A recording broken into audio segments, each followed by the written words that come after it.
Guys কি খবৰ আপোনালোকৰ আশা কৰোঁ আপোনালোক সকলোৰে ভালে আছে আজি বহুত দিনৰ মূৰত আহিছোঁ এটা ভিডিঅ' লৈ মেলি এয়া চাওক এফালে আছে স্কুটি এণ্ড বাইক মানে ছেকেণ্ড হেণ্ড স্কুটি আৰু বাইক যদি কাৰোবাক লাগে জনাব এফালে আছে বাইক এফালে স্কুটি চাব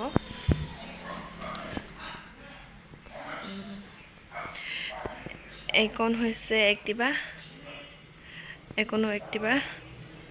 এইখন ডিঅ এইখনো এক্টিভা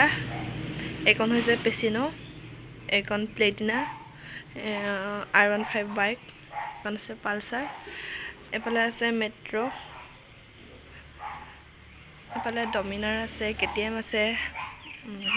বৰ্তমান এতিয়ালৈকে ইমানখিনিয়ে আছে আমাৰ লগত ষ্টকত যদি কাৰোবাক লাগে জনাব একচুৱেলি প্ৰাইচবোৰ ইমান দাম নহয় বাৰু অলপমান কম আছে কাৰোবাক ল'বলগীয়া থাকিলে জনাব দেই।